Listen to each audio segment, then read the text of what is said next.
नमस्कार, मैं हूँ सुरभि सिंह और स्वागत है आपका हमारे चैनल नेक्स्ट 9 लाइफ पर। आज का दिन यानी 14 जनवरी, आज से ठीक 7 महीने पहले यानी 14 जून को सुशांत हम सब को छोड़कर चले गए थे, जिसके बाद आपको हमें सबको बहुत बड़ा झटका लगा था और अब तक शायद हम इस चीज से उभर नहीं पाए हैं। अभी बहुत कुछ है जो सामने आना बाकी है। जी हाँ, इस केस में पहले मुंबई पुलिस आई। मुंबई पुलिस ने 45 दिन तक कोई भी रिपोर्ट नहीं दी, जिसके बाद फैंस का गुस्सा सामने आया।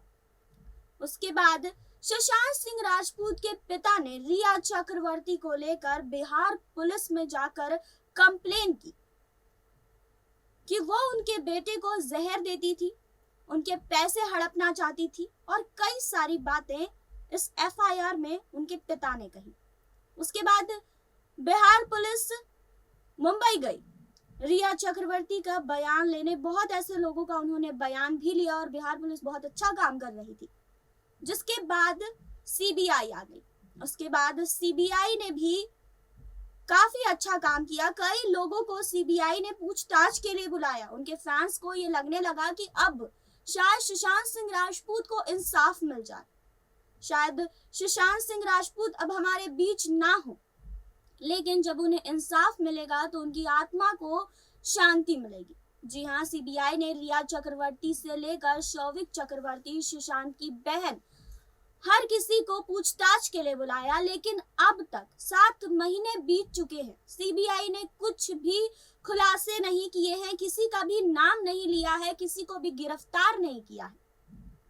इसके पीछे का कारण आखिर क्या है? अब तक क्या कर रही है सीबीआई? कुछ भी सामने क्यों नहीं आ पा रहा है? जी हाँ, इस बात की जानकारी हम आप सबको देंगे कि 7 महीने में आखिर सीबीआई ने क्या क्या किया है, इस केस में आखिर क्या क्या खुलासे हुए हैं। लेकिन यहाँ नहीं, आगे इस रिपोर्ट में। सीबीआई को जांच करते हुए कई महीनों का वक्त बीत चुका है, लेकिन अब भी कुछ भी सामने नहीं आ पाया है। आपको बता दें कि इन 7 महीनों में एम्स की रिपोर्ट भी आई थी, जिसमें मर्डर के एंगल को दरकिनार कर दिया गया था और कहा था कि सुशांत सिंह राजपूत की मृत्यु आत्महत्या है। इसके बाद एक खबर आई थी कि सीबीआई की जांच पूरी हो गई है और वो जल्द ही अपनी रिपोर्ट प्रस्तुत कर सकती है। लेकिन 7 महीने का वक्त बीत चुका है, अब तक सीबीआई ने कुछ भी नहीं बताया है। जी हाँ, सुशांत के ट्विटर पर भी सीबीआई ने अपनी नज़र डाली थी। आपको बता दें कि सुशांत ने अपनी कुछ ट्विटर पोस्ट डिलीट कर दी थी। दरअसल उनके ट्विटर हैंडल से 27 दिसंबर 2019 को आखिरी ट्वीट किया गया था, जो कि मास्टर कार्ड इंडिया का विज्ञापन था। इसके बाद उन्होंने कोई ट्वीट नहीं किया है, जबकि 27 दिसंबर 2019 से पहले ऐसा कभी नहीं हुआ कि सुशांत इतने लंबे समय तक ट्विटर पर एक्टिव ना रहे हों। एक रिपोर्ट के मुताबिक मुंबई पुलिस ने ट्विटर को लेटर भेजकर उनसे सुशांत सिंह राजपूत के पिछले 6 महीने का रिकॉर्ड मांगा था। इससे ये पता चल सकेगा कि सुशांत ने वाकई कोई ट्वीट नहीं किया था या इन 6 महीनों के ट्वीट को सुशांत ने खुद डिलीट किया था। अगर उन्होंने ट्वीट डिलीट किए तो उनमें ऐसा क्या था, उन्होंने आगे ट्वीट क्यों नहीं किया? फेसबुक पर भी सुशांत की आखिरी पोस्ट 27 दिसंबर 2019 को ही आई थी, जो कि ट्विटर की तरह ही मास्टर कार्ड के प्रमोशन के बारे में थी। हालांकि उनके निधन के बाद उनकी टीम ने ज़रूर कुछ पोस्ट की है। आपको बता दें, सुशांत इंस्टाग्राम पर भी अपने निधन से 11 दिन पहले तक एक्टिव थे। उन्होंने आखिरी पोस्ट अपनी मां के नाम लिखी थी। सुशांत ने मां की फ़ोटो शेयर करते हुए लिखा था कि धुंधला अतीत आंसुओं के रूप में वाष्प बनकर उड़ रहा है, मुस्कुराहट को उकेरते असीमित सपने और जिंदगी का ठिकाना नहीं, दोनों के बीच सामंजस्य कर रहा है माँ। आपको बता दें कि सुशांत सिंह राजपूत 14 जून को हमें छोड़कर चले गए थे। जी हाँ, उनकी फाइनल पोस्टमार्टम रिपोर्ट भी आई थी 24 जून को। जी हाँ, इसके अनुसार अभिनेता की मौत में कोई फॉल प्ले नहीं था, जिस पर सीबीआई को शक भी था। 5 डॉक्टर्स की टीम द्वारा तैयार की गई इस रिपोर्ट में कहा गया था कि सुशांत की मौत फांसी लगाने के बाद दम घुटने से हुई है। रिपोर्ट्स के मुताबिक सुशांत की बिसरा रिपोर्ट भी आई थी, जिसमें इसी बात को कहा गया था कि सुशांत का निधन फांसी लगाने के कारण हुआ था। लेकिन कई लोगों ने इस पर शक जाहिर किया है। लोग अब भी जानना चाहते हैं कि उस रात सुशांत सिंह राजपूत के साथ क्या हुआ था। आप सबको पता है कि जब सुशांत के निधन की खबर हम सब के सामने आई तो कई लोगों ने इस पर सवाल भी उठाए। जी हाँ, कंगना रनौत ने भी 14 जून को ये आरोप लगाकर सनसनी फैला दी थी कि सुशांत की सुसाइड के पीछे करण जौहर और उनकी नेपोटिस्ट गैंग है। आपको बता दें, एक इंटरव्यू में उन्होंने कहा था कि सुशांत ने कदम उठाकर उन लोगों को जीत दिलवा दी जो भाई भतीजावाद को बढ़ावा देते हैं, फिल्म माफिया हैं और खेमेबाजी में यकीन रखते हैं।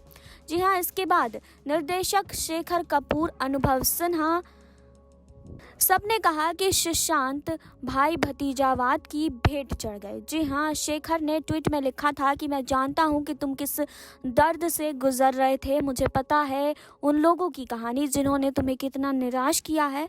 तुम मेरे कंधे पर सिर रखकर रोते थे। काश पिछले 6 महीने में मैं तुम्हारे आसपास होता। काश तुम मुझे कुछ बता पाते। तुम्हारे साथ जो हुआ वो उनके कर्मों का फल है, तुम्हारे नहीं। जी हाँ, फिल्म निर्देशक अनुभव सिन्हा ने भी सुशांत को लेकर ट्वीट किया था। उन्होंने कहा था कि बॉलीवुड के विशेषाधिकार प्राप्त क्लब को आज रात बैठकर गंभीरता से सोचना चाहिए। इसके आगे उन्होंने लिखा था कि अब मुझसे विस्तार से बताने के लिए ना कहें। आपको बता दें कि सुशांत के जाने के बाद उनके परिवार वाले बुरी तरीके से टूट गए थे। सीबीआई ने अब तक कुछ भी फैसला नहीं सुनाया है। जी हाँ, जब सुशांत हमें छोड़कर गए उसके बाद सुशांत के भाई नीरज सिंह बबलू ने एक बयान दिया। उन्होंने कहा कि सुशांत सिंह की हत्या हुई है, ये आत्महत्या नहीं है।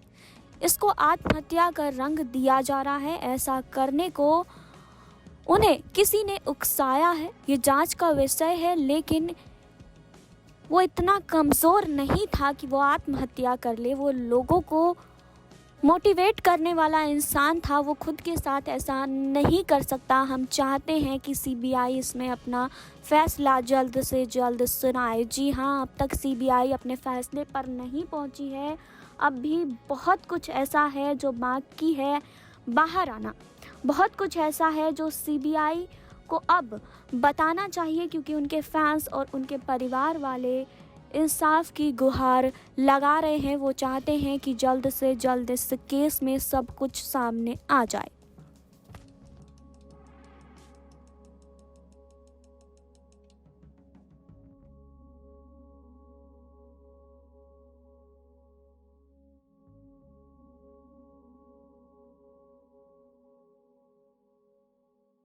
आपने देखी अभी ये रिपोर्ट।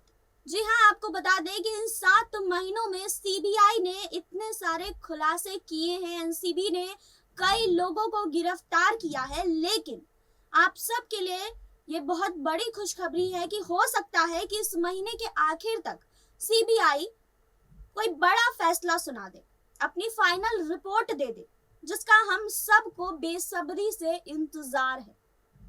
हम सब चाहते हैं कि सुशांत सिंह राजपूत को जल्द इंसाफ मिले।